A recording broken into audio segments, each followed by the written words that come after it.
Hello folks, welcome back to the channel. Thank you very much for joining me once again. You are always most welcome. Well, today's the one you've all been waiting for, as I always say, when it's something exciting. What could be more exciting than Concorde and Concordski? The Russian, Soviet I should say, try and get it right, the Soviet era, the first world's supersonic passenger jet plane, airliner obviously. We'll get into the details of these later. Now I have to say, first of all, before we even get started, these are two very nice kits. Some of you will have watched my earlier video where I actually had the Concorde out, the Airfix 48 scale Concorde, and I was bemoaning one or two issues there were with it. It was not a terrible kit, and it can be made nice. Can be made really nice, that kit, but it does require a lot of work.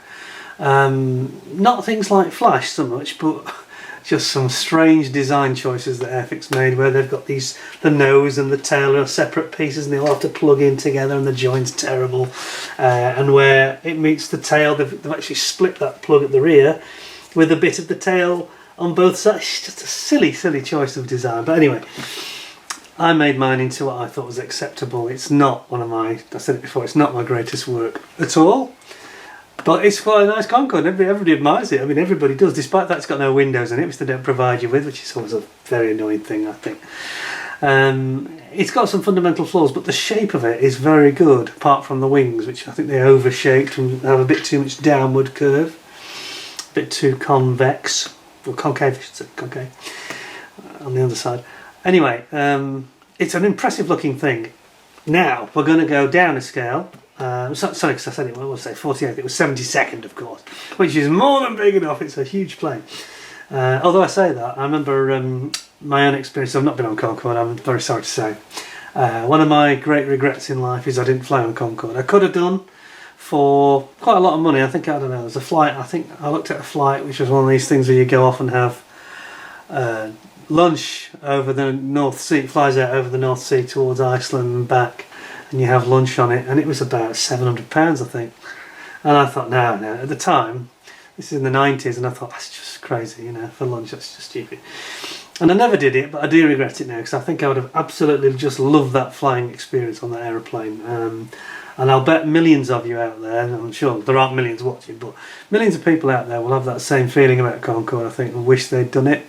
And it's a shame that really we weren't, it was only on odd occasions it really became affordable when they did these block bookings and charter flights and things. Should have done more of that. But of course, what's very common to both these aircraft is many things. And sadly the most common is that a crash pretty much wrote off their chances of having a future. Now, the good thing for Concorde was the crash came basically toward the end of its life anyway. And it wasn't Concorde's fault in any case. With the Tupolev, that's a different story. They were being a bit, there's lots of things, and we'll get into the detail in a second as I say, but there's lots of things about that where precautions weren't really followed, and everything was rushed, and it was all about trying to beat the West, you know, because they knew they were losing, I think, the space race at the time, and they determined to beat the West, and they did. With the Soviet plane being the first to fly 2 months before Concorde had its debut flight. So there we go. Anyway, we'll get into some more detail about that later. As I mentioned, I have to say that these are very interesting airplanes, aren't they?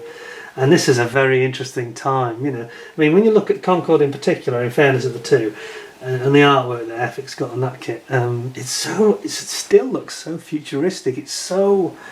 It's honed by the air, that design, isn't it? And therefore, it's not really going to age, I don't think. I don't think you'll ever look at Concorde and think, yeah, it looks really old-fashioned, especially when it's got its nose straight up and tucked in. It's never going to date, really. Anyway, you didn't come here to hear me waffle. I must get to the point and tell you the most important thing of all. I don't own either of these kits. A great friend, Mr. Paul Hunter, owns them. And I mentioned in one of my previous vids, he sent me well in excess of £300 worth of kits. And as I said, it takes a lot of trust and faith in someone to do that, so I'm very grateful that he trusted me. And I'm going to try and be as sensitive as I can when I open the bags. I think the Airfix one will have to have the bags open. But that's readily available anyway. And I think the ICM has got resealable bags. They usually do, so that makes it nice and straightforward for us. But not only has he provided a lot of high value kits, and another kit we're going to see soon, which is not even open, is still sealed, and that's going to be absolutely amazing. Just you wait. But he's also provided me with a great deal of data. Now I've got some own data of my own, so I won't read every word of this verbatim, but I'll read some of the pertinent bits. There's quite a few. So it's talking about the comparison between the two Concorde and Concordskis. So he's done actually a little chart for me as well, which unfortunately when my printer printed it out went a bit mad and it's kind of discombobulated everything, so I won't be able to read it all, but let's just tell you the thrust. So it basically says the Tupolev, the Tu-144D, was the world's Soviet supersonic passenger aircraft, the world's first ever to take to the skies. First commercial transport aircraft, had its maiden flight on New Year's Eve 1968. Now you think about what was going on at that time, that week even. That was the same week that man had just orbited the moon for the first time. The Apollo 8 mission had just been to the moon, didn't land, but did an orbit and then came home. So this was an astonishing time. You were turning on your TV, one minute you've seen men going around the moon and pictures of the moon. A week later you've got supersonic airplanes that you can fly on. An amazing time, a really exciting time to be alive. You know, I was around, but I was only little.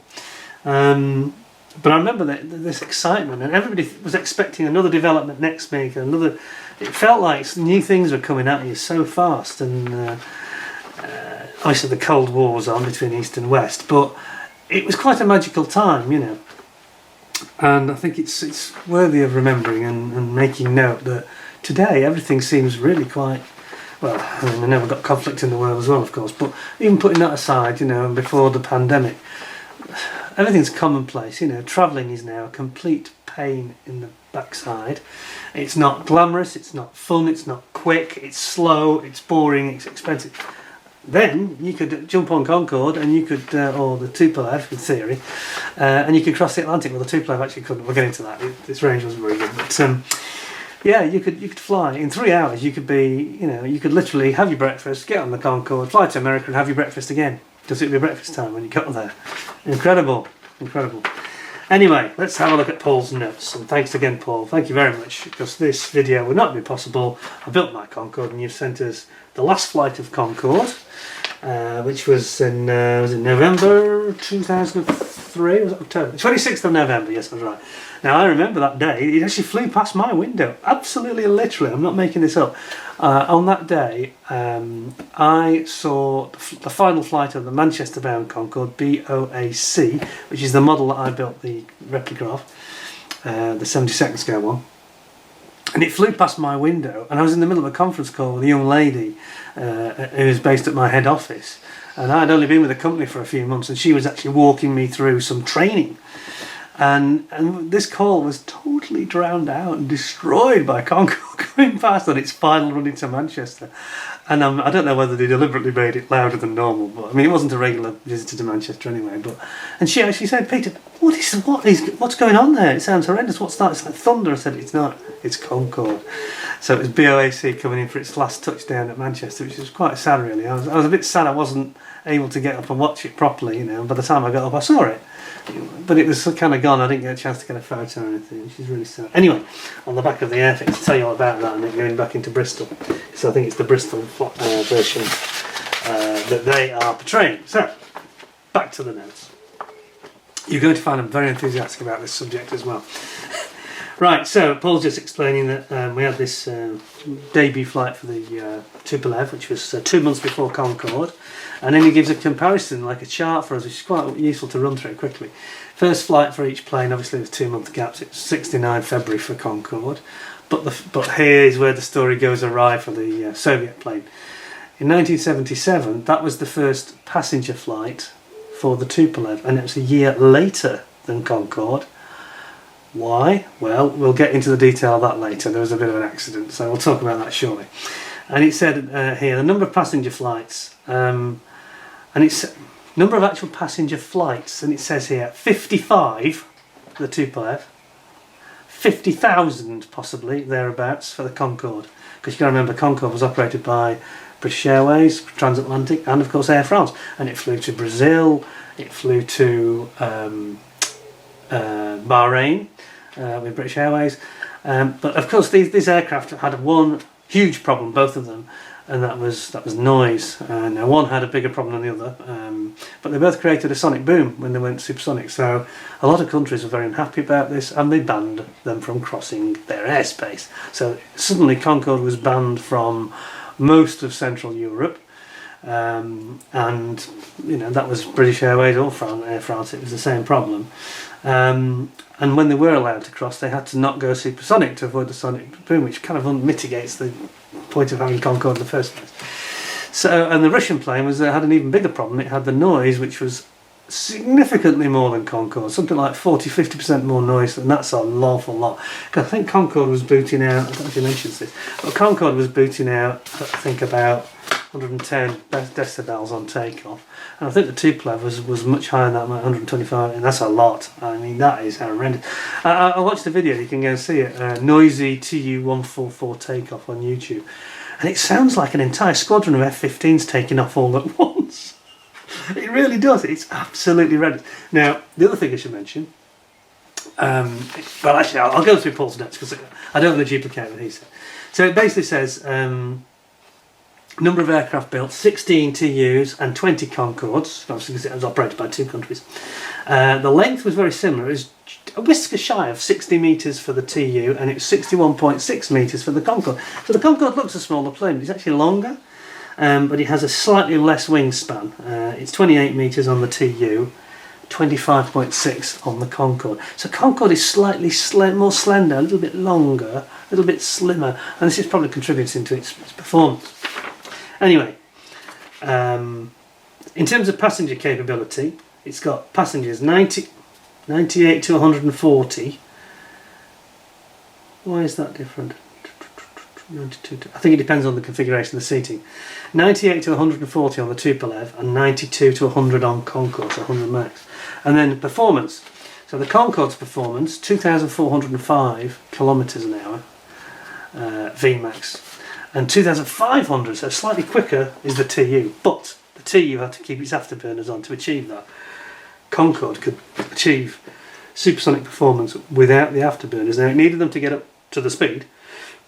Excuse me, but once it was up to supersonic speed, it could then switch off the afterburners and it could actually super cruise, which is where it has this computer controlled system of the inlet flaps, which enables them to pitch it just right in these movable flaps that sort of orientate themselves, allowing the supersonic air to come in but not needing therefore to maintain. So it is literally cruising, it's holding that performance because it's so aerodynamically efficient, and the TU wasn't. Not only were the engines less efficient, because obviously the British Bristol Olympus, Rolls-Royce Olympus engines on the Concorde, computer control, latest state-of-the-art version of what was on the Vulcan basically, but a more advanced variant of it. And the ones that are in the TU is typical Soviet thinking at the time, which was a bit like the Foxpat MiG-25. Put ruddy great big engines in there and turn it up to 11, and that's basically what they did. And this is one of the reasons that they were very unreliable. I mean, this plane was terribly unreliable. Concorde was fantastically reliable by comparison. This wasn't. It was constantly having technical problems, sometimes mid-air, there were accidents caused by it, all manner of issues, you know. Anyway, sounds like they've got the blackbirds and the magpies having a fight outside. Anyway, the landing speed is another important thing that's a big difference between the two of them. So Concorde lands at a landing speed of about 287 to 296 kilometres an hour, that's about 200 miles an hour.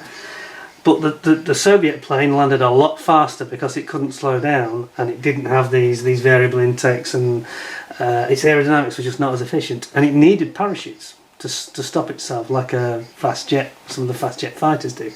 So it's not ideal, you know, and that gave it a lot of problems. It needed a long runway because it was very fast arriving, and it would be 315 to 350. So that's 35 kilometres an hour faster than Concorde landing speed. That's not good. That limits its ability to go to certain airports as well.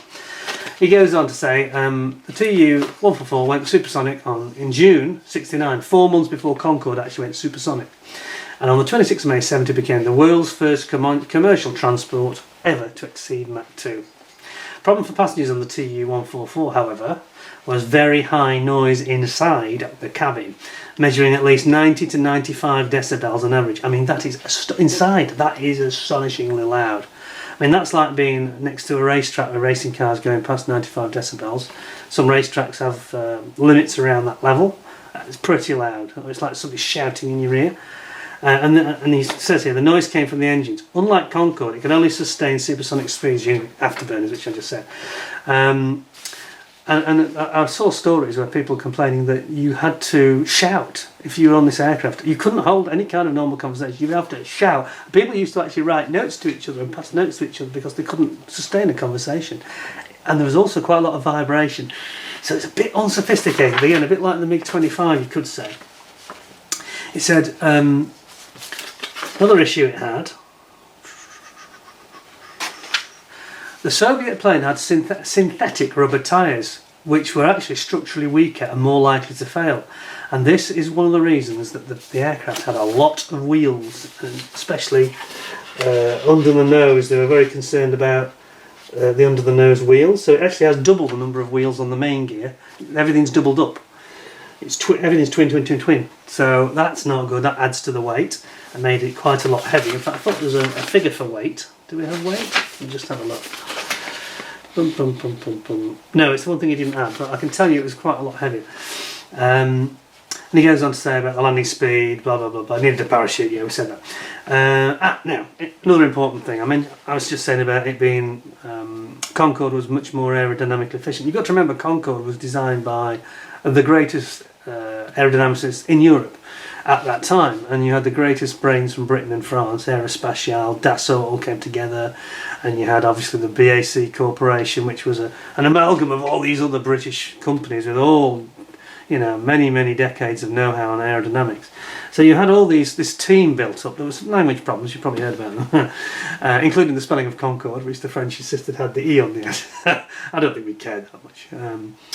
But anyway, apart from language barriers, I think one or two cultural issues, but overall the British and the French engineers worked very well together, and they were trying to perfect something that was going to be sustainable, efficient, etc., and try and be the best they could. Now, I'm afraid, yeah, there were some problems about the design with the Russian aircraft. We'll get into that a little bit more in a minute. But he does go on to say about the canard. It has these canards here, they're like almost like eyebrows, you know, on an owl, like an owl's eyebrows. Now, what these are really doing is helping the low-speed stability and give lift and make the aircraft more stable at very low speed for landing, and then they retract away into the side flush. Now, Concorde did not need these because its basic wing design was so efficient. They'd got everything right, and that's why it took a little bit more time, perhaps, even though they had a massive team both sides of the channel.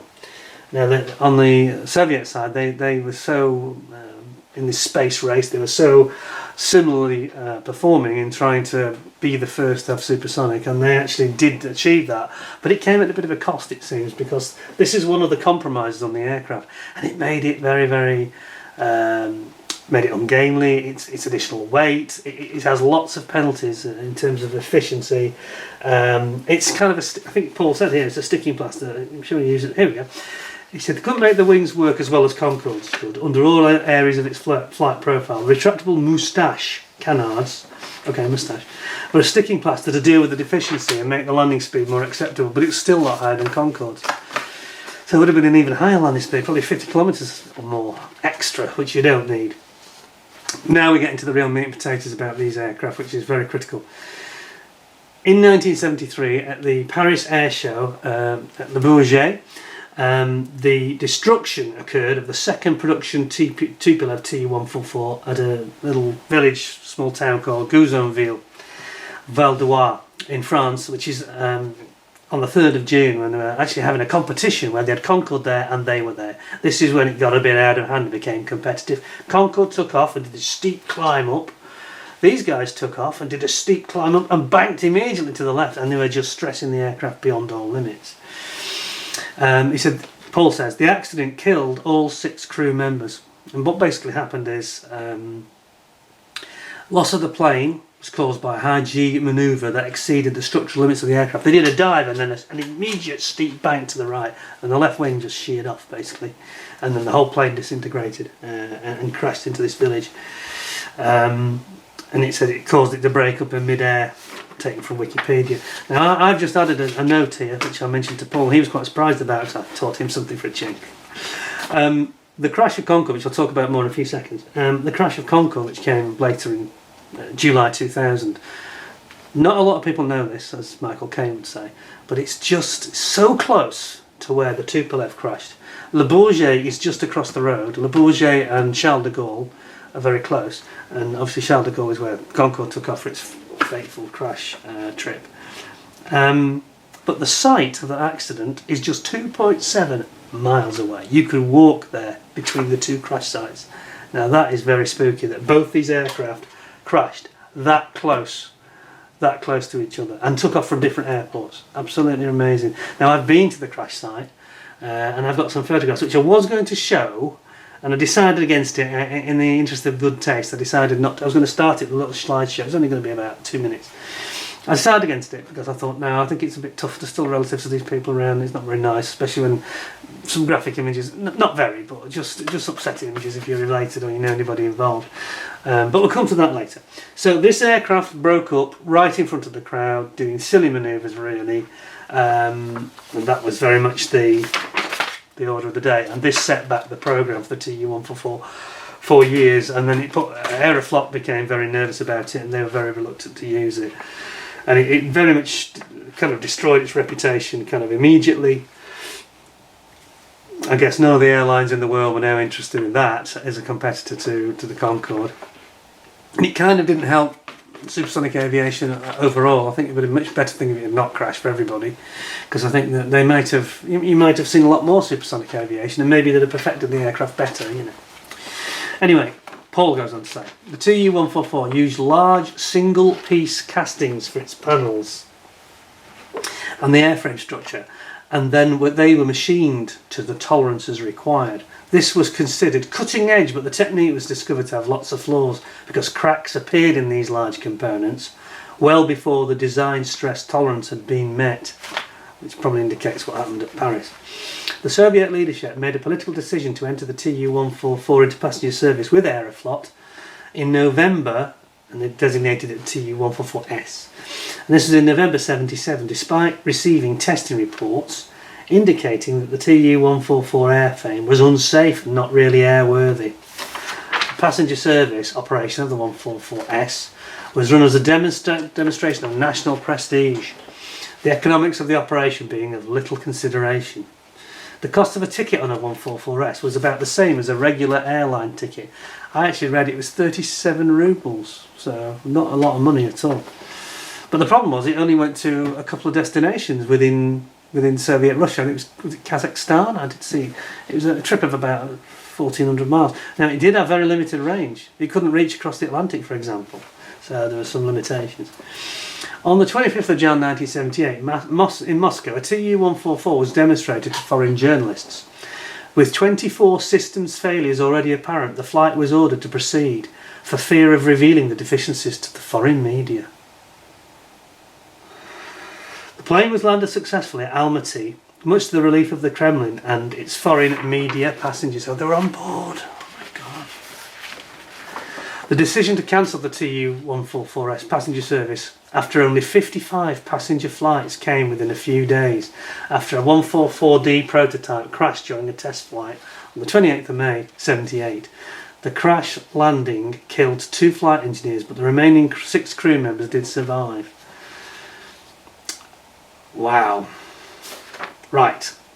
And then he starts to talk about the Concorde crash, so I think we'll carry on. So I mentioned it already.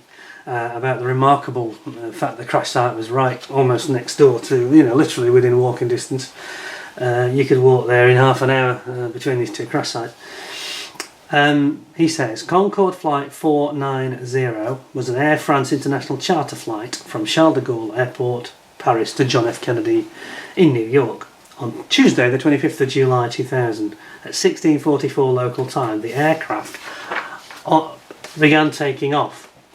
Now, I'm not sure if he's going to tell you all. I think he's not going to. I'm going to fill a few gaps in that he hasn't done so much on the Concorde. So there's a couple of things went wrong here. The Concorde itself didn't fail as such. However, they overloaded it. It was 800 kilograms overweight for its takeoff weight. Also, the actual the loading of the aircraft, this overweight, was caused by two things. It was too much baggage and it was too much fuel. They overfueled it as well.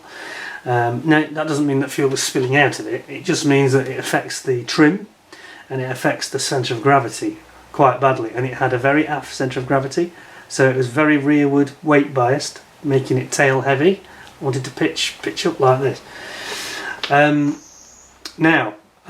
Basically, when they then ran down the runway, and this aircraft took off far later down the runway, V2 basically, than it would normally do, and it hit this piece of debris from a DC-10, which was actually left there by an American Delta. Forgive me, Delta, if I get this wrong. I think it was a Delta flight that had deposited a little bit of a trim strip off the engine bell, and there was this left on the runway. Concorde ran over this very heavily loaded at full speed, takeoff speed, that's about 200 knots I think. Hit it flicked up, it burst the tyre. The pieces of tyre flicked up and hit the fuel tank, the lower surface of the wing, because they were bulging and absolutely overstressed, and instantly burst the skin of the aircraft, and the fuel tank ruptured, spewed fuel out and started an instant fire. And this is just as they lift off. Now I'm sure you've all seen the famous picture of this, the plane just with its wheels just off and now on fire, and it set fire to the engine on the port side. I'll go back to Paul's notes here, and he says, chunks of the tires going to stand up again. Landing gear bay with great force, the rupture of the fuel tank and leaking fuel subsequently ignited. Fire damaged the flight controls and then made it impossible to control the aircraft, which then crashed into a hotel, the Hotelissimo at Gonesse. 2 minutes after takeoff, all 109 people on board were killed, along with 4 people in the hotel. I sent Paul an article and we were emailing each other about this, and very sad actually. It's the whole story's sad, I know, but 2 young girls that worked in the hotel and were just about to go back to Poland 48 hours later, and they were both killed in the hotel, and the hotel was absolutely demolished. There's 2 hotels there. There's the Grand Bleu Relais, and there was this Hotelissimo, which is a bit more like a sort of a travelling, or what's the other one called, the European one, the small sort of Travelodge style hotel, I forget the name of them, but it was Hotelissimo, and it was just, it came right down on it, right beside the dual carriageway that travels southwest from Charles de Gaulle Airport. How it didn't land on the runway, on the motorway, I don't know. It's absolutely incredible. But I know some of the debris hit vehicle. I don't know if anybody's killed on the motorway. I don't think so. But absolutely horrendous accident. He basically he pitched up. He was fighting it, trying to get full throttle. He pitched up. Of course, it had a twist because he had no engine on one side. One of his engines was out, at least, and it twisted and then stalled and then flopped down straight onto this hotel. A horrible accident, massive fireball, you know. It also says that 6 other people in the hotel were critically injured. Until the crash, Concorde had been considered the world's most safest aircraft, and the crash was a direct cause of the end of the aircraft's career in 2003.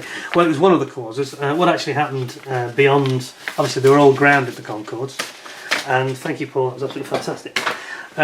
They were all grounded, and there was a number of recommendations from the investigation of the accident whereby Michelin came in with some new, better tyres that were reinforced.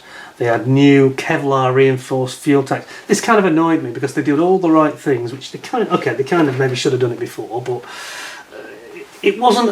It was a very freakish accident, as they sometimes are, I'm afraid. Concorde was basically sound, but these improvements really made it very much more safe. And so they had these reinforced fuel tanks there with Formula 1 style liners, Kevlar liners, better tyres, better procedures, etc., and new rules. And then, of course, 9/11 happened. It was just coming back into service, and 9/11 happened, and the world airline industry took a dive, and people lost interest in flying, and certainly lost interest in very expensive flying. And that was the end of the supersonic dream, I'm afraid. So there we go. Anyway, enough of the sad stuff. let's get into these kits now. Where do you want to start? I think we go, as the Tupolev was the first one to actually fly and first one to carry passengers, I guess, and go supersonic, we've got to go with Tupolev first. So I'm going to pop Concorde over here. And this is ICM now. ICM, our friends in Ukraine.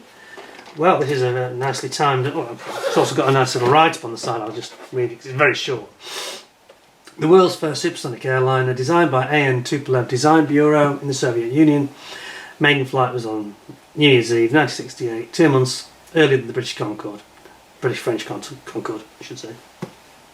Serial production began in 1971, and the 144D with its RD3651A engines and increased to a 5,300 kilometre range, still not that great, because it burned a lot of fuel, because it had to have this afterburner on, and that was the critical thing that hurt it.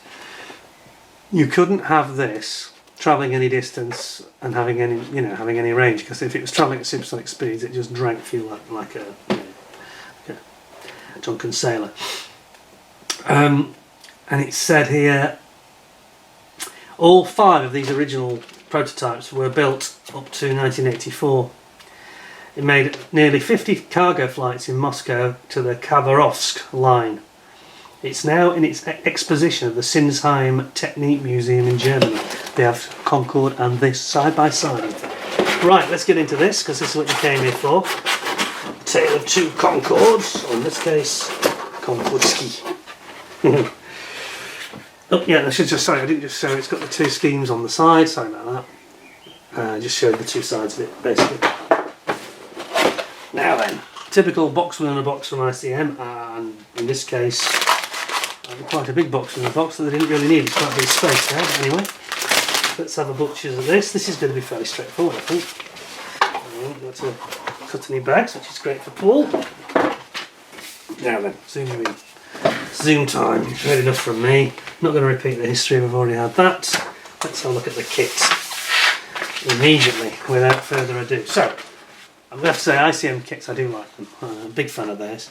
Not just because they need all the help they can get at the moment, but because they are a good product. Nicely presented. Now here we've got parts that you won't use, highlighted out, maybe because it's a different version, I'm not sure. But you've got your sprue tree clearly marked. You've got stand, hey, somebody's been listening to me.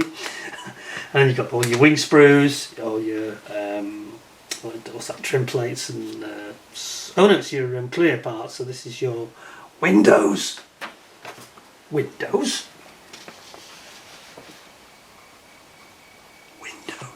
Proper windows of the supersonic jet. I don't believe my eyes, this is cool. So I'm being sarcastic after the Airfix one last time. And then you've got the main sprue down here, which is, it's got all the sort of main parts of the sort of inner wing, underside of the wings, and your engines and all that stuff. Looks great. So let's get cracking. Here we go then. So we've got basically what looks like the top wing, and you're going to put your... Oh, and sorry, one thing I must just say about this before I forget, because I will forget this. Something that's very amusing. If you look at the colour scheme when we get into the paint markings, they put this very dark blue scheme on the underside of the tail section. There's a reason for that. I've seen some photos where before they put that on, they put it there to cover up the fact that it gets burned by the afterburners, and it's all got burn marks all the way down. If you look on the internet and look up for images, you'll find this, where there's images of it all burned and toasted because the afterburners are cooking the paint off all the time. So it must have been like a dark blue black ablative paint or something. Doesn't fill you with confidence, does it? Anyway, you watch out for that. You have a look on some photos and see what I mean. Anyway, so then we're going to put we've got our engine nacelles here, these great big afterburning engines. Another quick point I should mention as well, which I didn't remember. Of course, it doesn't have reverse thrusters like Concorde had reverse thrusters, a bit like a Tornado does, which helped it slow down tremendously. And that's one of the reasons it didn't need to have these retarding parachutes. This hasn't got that, it's just bloody great engines with afterburners, yeah. Anyway, here we go. So, building up your engines, you've got your intake, sorry, that's your jet pipes. Jet pipes, sort of trumpets, afterburner trumpets. Then you've got all your ailerons here with your little control surfaces, control rods, and then we're bringing in our two sides of the fuselage and the nose section, which is, it's very Concorde-like, isn't it? And another fact I've forgotten, which is very important, that Paul mentioned, drew my attention to. I did know about this already, but he gave a bit more detail, which I don't seem to have got the right sheet for. But there's a gentleman, he named him, I think I won't name him for legal reasons, who worked at BAC in Filton on the Concorde project, who is said to have sold a lot of the design plans to the Soviet Union. I think he disappeared and he left the country and maybe even gone to the Soviet Union. I don't know the full history about it, but certainly you can tell, can't you, that it's no coincidence that so much of this was copied. And it's not just this, is it? We had the same thing with the Buran space shuttle orbiter. You can't tell me that it is purely, purely science that's come up with these near identical designs. Because if we go back to the 50s, when jets were first coming out, they were all very radically different. The designs were noticeably different interpretations. But here you have what looks like a copy, in both the space shuttle and the Concorde. It seems to me, anyway, according to Paul, that there was some espionage went on, and it happens, I guess. It happens, and the stakes were very high, I guess, at the time. Anyway, back to this. So you're then putting in these windows, which I mentioned, and I'll zoom in a bit more for this. There's the windows I promised. Hey, look, glass windows, now that's really cool. We'll have a look at those in a minute. And that's something that we didn't get in the Airfix kit, even on the 72nd scale one. Then you've got your wing tops going on here, and then you're bringing in the lower wing here, and then the engine nacelles are going on there. Then you've got these very complicated multi-tyre wheel gear legs. And it's very good, and ICM are good at showing you exactly what the angle should be, so that's very helpful. And you repeat that process again there. And then I'm going to bring that nose section that you built, and you've got the choice here. Do you want to have it drooping, brewer's droop, or do you want to have it straight, straight out? Bringing the wing assembly then to your fuselage, turn it upside down, a few bits of the gear doors going on there, and or open gear doors with your, if you've got your nose down, you have your gear down, which looks very, very Concorde-like, isn't it? And then finally, it's quite a straightforward build, isn't it? Finally, you're going to build your nice little stand, and I have to tell you that that stand is a scaled down replica, even in shape, of the Airfix one that's in the 72nd kit. So I think they took one look at that and thought, yeah, that works okay, we'll just make a smaller version for the smaller kit. And then here you've got your, finally, the last job of all is to put your canards on, or moustache canards, which do look awfully strange, don't they? And you put them on. If you've got the nose down, you have the canards sticking out. And then, and you can see exactly what I'm talking about in the colour call out section. See how very similar to the profile of Concorde it is. It could be argued the profile at the front is perhaps even superior to Concorde in the way it looks.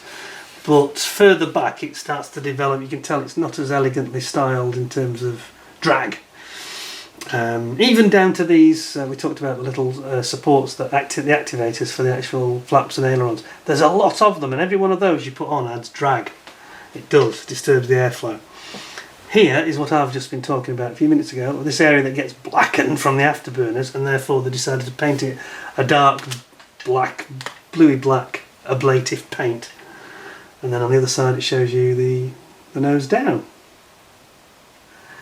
It's pretty cool, isn't it? It's pretty cool. And it says here that this is based at Moscow in 1979, and then there's another version based at Zvorisky in 1984, later version. Aeroflot again. Very nice. Right, that's that. So let's crack on. No, here, this is a big one, isn't it? Here are the ICM decals. Now, I don't think ICM make their own as such, but I don't think it's cartograph. I have to say, I found that they're not the best decals, but they're not bad. Not bad. I haven't any major problems with them, but I would just urge you not to have them in the water too long, because I found they rolled up very easily. So just be, you need to keep your eye on them. Don't be thinking that they're Tamiya, because they're not. But yeah, they've got nice, for the doors, look, they've got the door profile with the latches on and things like that. That's quite nice. Excellent. No problems at all there. Now then, now the real treat. Let's have a look at the kit itself. Sorry about that, I'll leave you with the green screen. Very rude of me, sorry.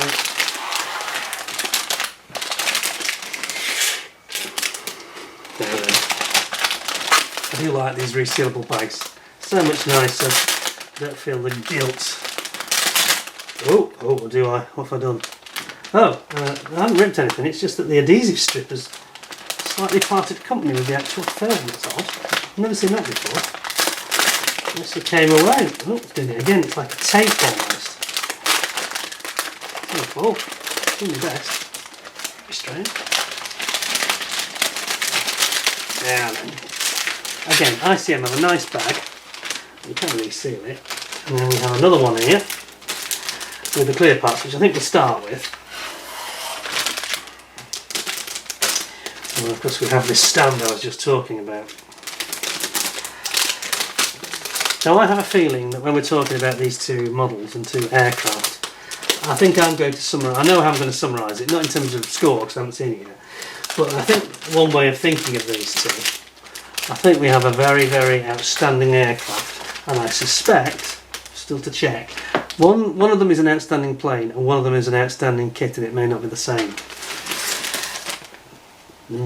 Okay, well I'm just wondering, my first impression is this clear stand maybe isn't the best design for a stand. I think that the ICM plastic is not that grand actually here.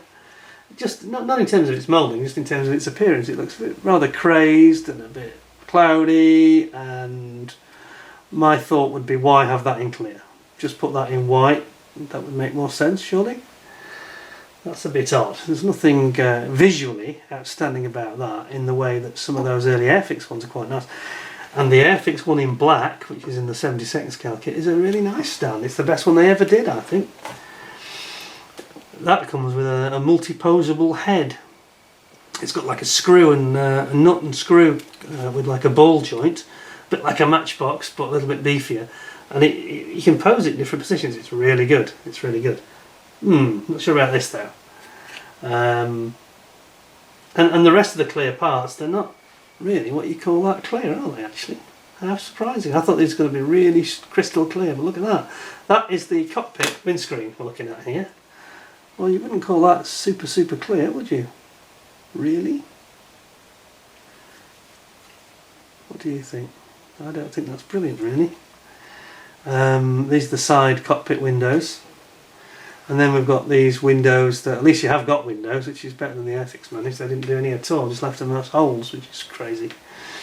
So you have got windows along the side.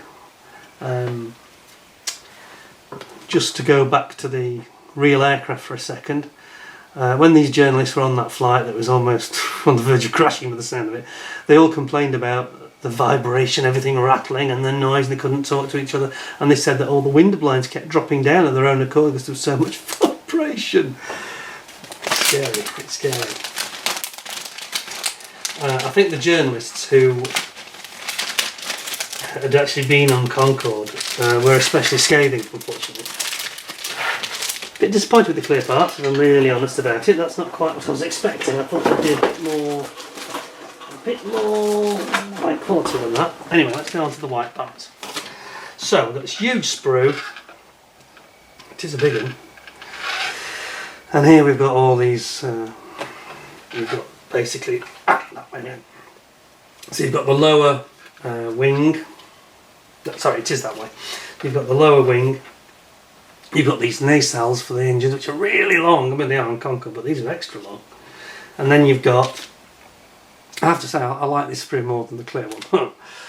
You've got some lovely detail parts here. You've got all these many wheels and tyres that are really going forever. And then you've got all these little control aero covers for the control surface rods, hydraulic actuators. What are those? Those are absolutely tiny, just where my thumb is. Wow, that is minute. Don't even know what that is, it's so small. You've got your gear legs, some nice detail on the gear legs. You've got some hydraulic lines and things, that's good. Yeah, nicely moulded, no flash, really nice. Typical ICM really. Which I love the white colour that much, but anyway. Pop that down there. Then we have got a small sprue here, which is the engines. And you've got these great afterburning monster engines with, and these are your little tail cones here, these little pointy things. That's tail cone in the back of the engine. All very nicely moulded, nothing wrong with that. Then we have got, whoops, the wings, top wing. Let's see if we can get in closer on this. Can you see that? Very, very nice panel line detail here. Obviously it's relatively smooth, but there is panel line there, and they've done it very well because it's not so easy to actually, quite hard to photograph as well, not so easy to create this because it's a very subtle panel lining that's going on here. Very, very subtle indeed. You see the camera's struggling to focus because it's white. But that is beautifully done, in fairness. A very nice surface detail. Even my glasses are struggling to focus, not just the camera actually, because it's very, very subtle and it's very, very white. But look at the leading edges on these control surfaces, like at the ailerons at the end of the wingtips. And they've got all the little pitos and sensors on the end. That's really beautiful moulding. Look at that. There's no flash on there. Look at the quality of that moulding. That's superb. Really nice. This is the actual nose, aircraft's nose. And here, it's in two halves. How well they'll go together. And then last but not least, for the Tupolev, we have the great big fuselage with its tail. And again, you can see here, once again, we've got this beautiful leading edge of the top of the tail where you've got these sensors on the end. Yeah, look at that. Isn't that nice? And you've got two other different engines, which I think these are the ones that are not used actually. So ignore that. Then you can see you've got your windows. Nice surface detail on the tail. This is the area that I spoke about that gets all blackened from the afterburners being on constantly. Yeah, it's very nice. It's a nice kit, this. I've got to say, it's the nicest of this type of model I've seen at this scale, for sure. Oh, you've got, I didn't realise the tail is like a matchbox style. It's actually a two-sided tail, and then the join just occurs here at the bottom. So that does avoid potentially getting a seam, hopefully. And again, this side, lovely details. So the opposite, as you can see, there's no tail on the back of it, and that is the side on the port side. Just a little bit of flash there, isn't there, on that window there? See where my thumb is? A bit of flash. That's just the only bit of flash I've seen in the whole kit, I think that is. Just what's popping out of the drill or something. And then of course here you've got your, this is where your canards go, these very strange little canards. Which, by the way, I skipped over when I was looking at them over here. I didn't even notice them. There they are. That's the canards. Aren't they strange? Yeah, it's a bit of a, like Paul said, a sticking plaster, isn't it, really? Well, I'll zoom you out. I'm going to get straight into Concorde in 2 seconds. Wow, that was quite a ride, wasn't it? Well, I've got to say the kit is beautiful, but it's let down by the clear parts quite badly, I think. Apart from that, moulding is lovely, to be honest. Now, I'm going to have to put this away. You'll have to excuse me while I do this because we need the room to carry on and do Concorde. So there's no option to actually tidy up. Otherwise, Mr. Hunter will be a bit cross with me if I leave them all loose and at risk, shall we say.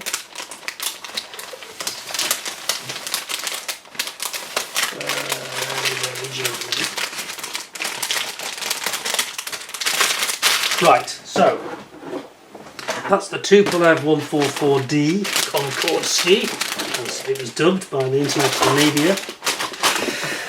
And yes, I've got to say I like the kit. I seem to like most ICM kits. I think they're really nice. I mean, I made that MiG-25, similar sort of theme, and thoroughly enjoyed that. One or two little issues, but nothing major. So before we go on to Concorde, I'm going to give this 8.5 out of 10. I think that the quality of those clear parts is pretty bad actually. It's not in keeping with the rest of the kit, but I like the presentation. It's got a lovely artwork, nice box, the rest of the moulding is good. I'm sure maybe if you really dip those clear parts, dip the hell out of them, you might get them to come up really clean and clear, and that might help you. So, put that over there. So that's an 8.5 out of 10. I thought it was going to be higher, if I'm honest, but anyway. Wait till you see this one. Let's hope it's better than the 70-second scale. Oh, okay. So on here we've got Concorde. We know the history because we just talked about it. So we've got some nice images on the back. It's the last flight of Concorde Celebration. And as you can see, you've got it flying over the bridge at Filton, over the Avon Bridge near Bristol. And this is the Bristol one, BOAF. Its final flight in 26th of November. It's now preserved at the Aerospace Bristol Museum. BAE Systems is the original trademark. Now, I have to tell you there's a nice bit of artwork on the side here showing the British Airways scheme. I want to just give a quick health warning on this one. This is a 1977 tooled kit. So I don't think we should get too excited and don't be too fooled by them bribing us with their nice little... Nice really. The brushes are alright, but the paint's absolutely awful. Yeah, so it's not a new kit this. I think we should already start managing our expectations. If it beats this other one, in terms of review score, I'll eat my sprue cutters. Right, what we have got that's nice. We've got some latter day decals, which Airfix do these really well. The decals on the 72nd scale kit were actually really excellent. I was most impressed by them. So I can tell you now they're going to be absolutely lovely. So don't worry about them. That's one definitely a plus point. And then we've got our instructions. What does it say here? This was the last historic day for the world's most famous airplane, the Concorde. Oh. So let's wind you back. I'm going to do a bit of reading again. It says it would be the final flight which is recognised the world over, and several different aircraft flew into their final destinations. The aircraft had been a rival in performance to many of the world's latest jet fighters for a number of years. Yes, indeed. I mean, watching this take off is like watching two tornadoes take off side by side, isn't it? And he goes on to say, this concluded a glorious chapter in commercial aviation, removing an icon from our skies. The very last Concorde to be built, Alpha Foxtrot, which is this aircraft AF, or just plain Foxy to those who knew her, was made a maiden flight on the 20th of April 1979. Wow. And had the honour of conducting the final flight of this magnificent aircraft 24 years later. Yeah, well I won't read it all because it's kind of what we've already read, but let's zoom you out and let's get cracking looking at this detail. So, typical Airfix, yeah, a couple of pages wasted quite frankly. Anyway, straight into the build, here we go. So, we're going to put in our cockpit canopy sort of side windows, as you can see there. Then we've got the doors to go on, and I can tell straight away we've got no glass again in this, which is a bit disappointing. Because, you know, I know I moaned about the ICM glass, but at least they bothered to do it, which is something, isn't it? But I say, we are talking 1977 here. I said the tooling on the ICM I think is about 2000 and... Sorry, I'm digressing here, but I think we need to know this, don't we? Need to just check what the tooling date was. Did we know that? Pretty sure it's fairly recent.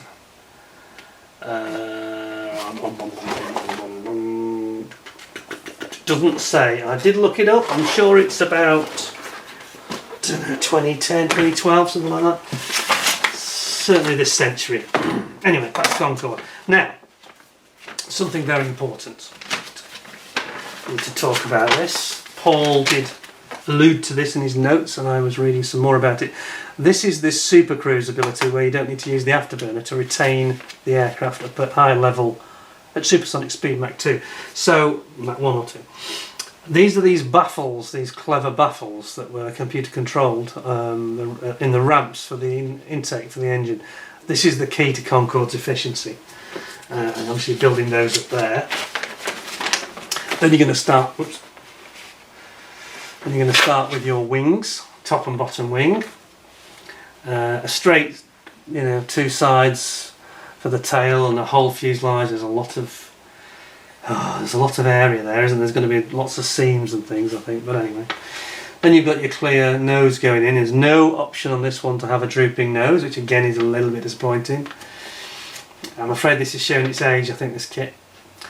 Then you've got your much more conventional single wheel tyre combinations instead of having like a twin bogie. It's a bogie with 4 wheels on, but it has 8 on every single one on the Tupolev, and that was because of its extra weight, of course. And it needed the brakes as well. And then we've got the nose gear here and the nose leg going in, optional gear doors, tail wheel, which is quite small, of course, and it has its own little door on the Concorde's near tail, or you can have it shut if you're going to put it on the stand, if there is a stand. Is there? See in a minute. Then we've got the afterburners, and this is what I talked about. Here are the thrust reverser buckets, which the Tupolev simply does not have. Here they are. So you can have those open or closed. I think you've got an option. I think so. And this is the key to Concorde, isn't it, really? And that's it. Wow, that was very straightforward. There's not much to it, I'm afraid. I think this is going to get a lower rating because it's just an older kit. Here is the colour. Oh wow! Oh my god! Could they have actually printed this any fainter? Oh my god! I moaned about. What's the kit I complained about last week? That was like this. This takes it to a completely different level. I don't know how it's coming out on the camera, but to the naked eye, that is almost like a stealth plane. It's almost invisible. That's stupid, isn't it? Come on, Airfix, what are you doing? That one's reprinting, doesn't it? That's just silly. Anybody with slightly bad eyes is just going to think that that's a blank sheet of paper. Oh dear.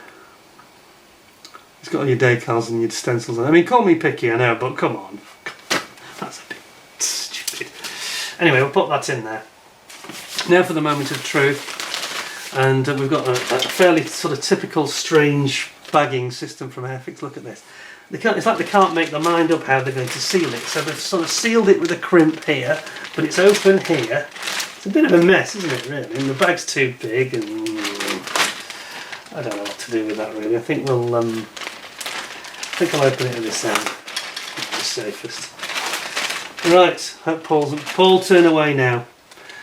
Avert your eyes, yeah. Here we go. Gently, sensitively. Did it? We have. We're in. And I'll say it is a 77 tool, this, so I guess we're going to have to manage our expectations a little bit.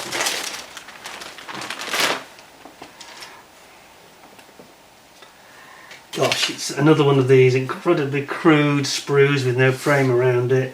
Oh, we've got the afterburner thrust reverser buckets that have fallen off the sprue from somewhere. Where's that from? Where did it go? It's there, okay. Right, let's bring you in. This won't take long, will it? Oh, there's your little thrust reverser buckets for the afterburners to slow the plane down on landing. They snap shut and then they blow the thrust forwards, of course. Clear parts. I think I won't open this. I don't think there's a need to because it's going to spoil it a little bit. But clear parts are much clearer than ICMs, I have to say, in all fairness. But the only problem is that there's hardly any of them. It's not very good, is it, really? Is that missing? Hang on a second. Paul, I've got some bad news for you, dude. It's this is sealed. I haven't opened this bag. I've not touched it. This is completely sealed bag. But look closely. There's only one side window. You need to contact Airfix and get another one. There's only one side window there. That one's missing off the sprue. See? It's not anywhere else. Nope. It's just not present. Not present and correct. We only got one side window. That is, that's going to mark them down as well, isn't it, really? And I'm glad I haven't opened it now, because otherwise Paul would think I'd lost it for him, which I haven't. I'm glad I didn't open this. What Oh, that's bad. That's bad.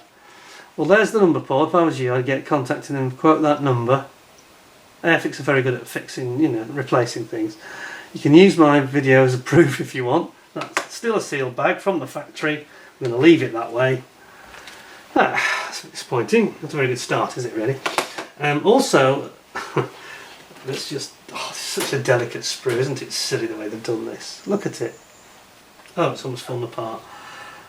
There's a very fine raised panel detail, which is fair enough, but it's very strange, almost bluish white translucent plastic. It's very thin. You can see through it rather badly. It's going to need lots of primer. Can you see what I mean? You can see it's double reinforced here because it's got the outer and inner wing sections included, but here it's only one layer, so to speak, and that's why it looks, yeah, see-through.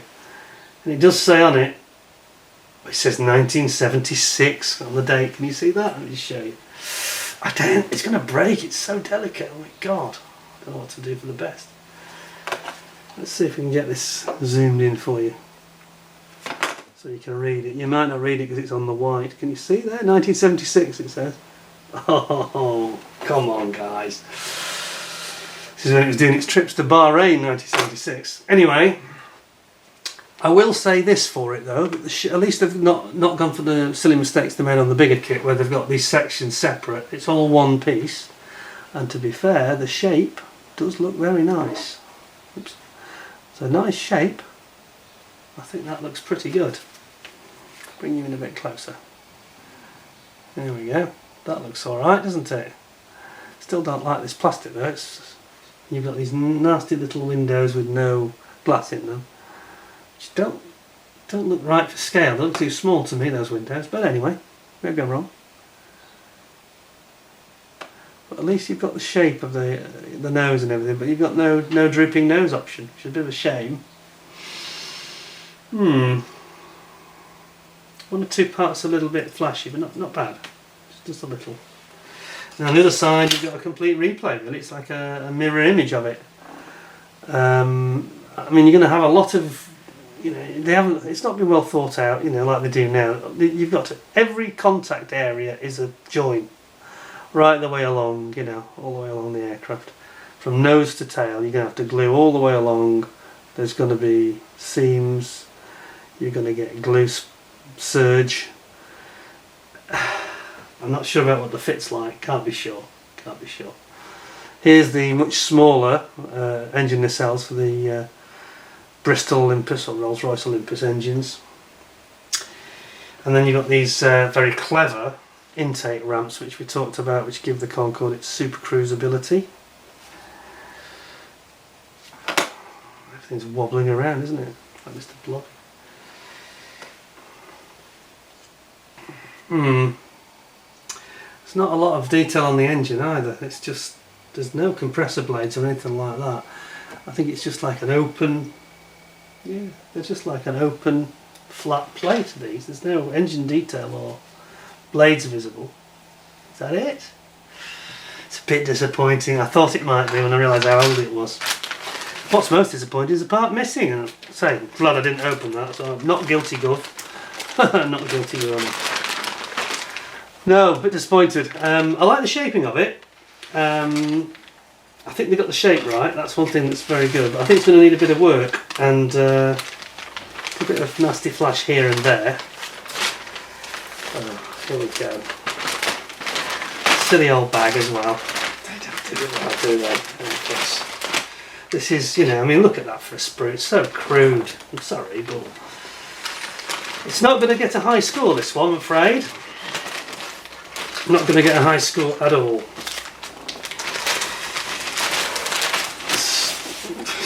Nasty somehow. I shall pack it better for Paul later and seal it up. So what do we think?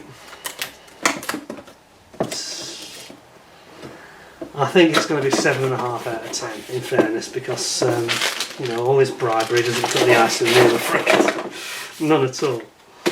It's a little bit of a disappointment on a number of levels, but it needs retooling, doesn't it? Don't worry, Paul, I'll reseal this after the video's over. yeah, we'll get that done properly. So I think it's 7.5 out of 10. I'm afraid, bit of a letdown, I know, but there we go. What did you think? Have you had the kit? I bet a lot of you have actually, because it's basically the original kit as was. But there we go. We have just had a tale of two Concordes.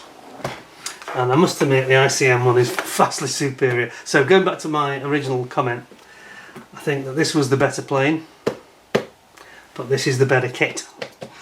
And if ICM did a Concorde, I think that'd be quite cool. Well, maybe they should do that. Maybe they should do that. Anyway, it's been a long one today now. Thank you very, very much for being so patient, staying with me.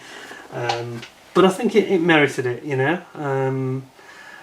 I do.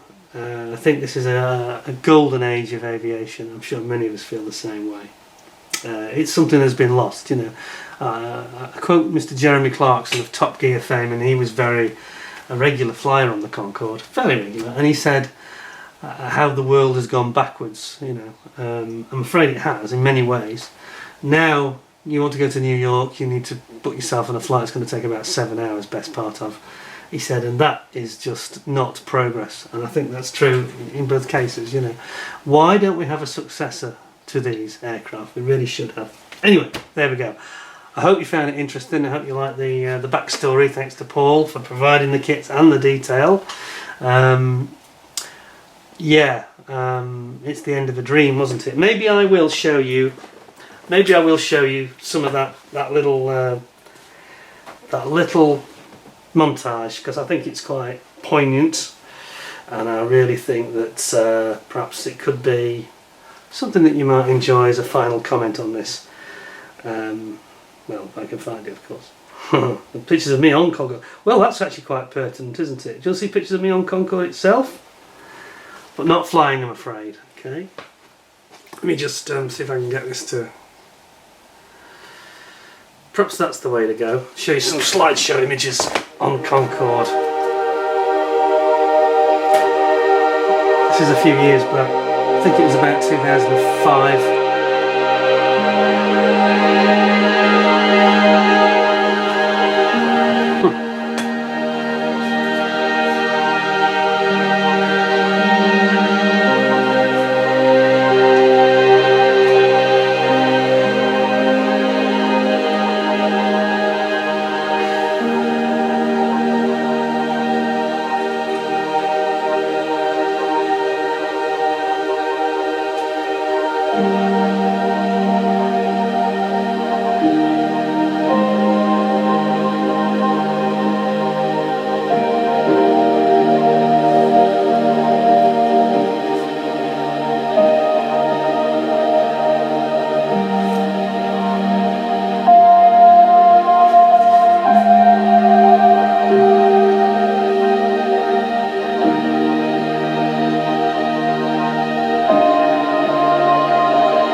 there you go, folks. Sorry about the pictures of me at the end. I didn't realise I'm not sure why there were so many, but some detail there that I think that you'll probably have enjoyed. And I'm actually glad I showed you that now, and I'm glad I didn't show you the one about the crash.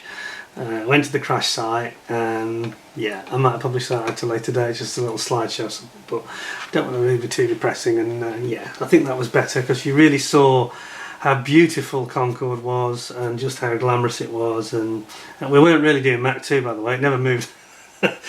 But yeah, you could see the aerodynamics and just how clean and sleek it looked, you know, beautiful thing.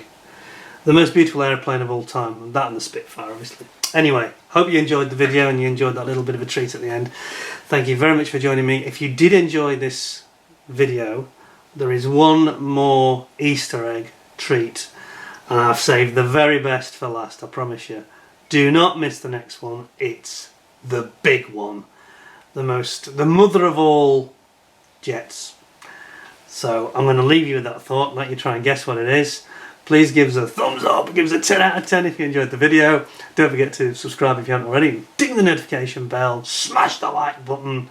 Please come back though, because the next one, if you enjoyed this, you're going to enjoy the next one even more, I can promise you. Something really special that Paul sent us that's brand new, hasn't been opened yet, and has got to be seen. And he's got another bit of a poignant, maybe sad story with it as well, but something I think you really, really will enjoy. So please come back soon. In the meantime, thanks very much for joining me. Take care of yourselves. Thanks a lot, and bye for now.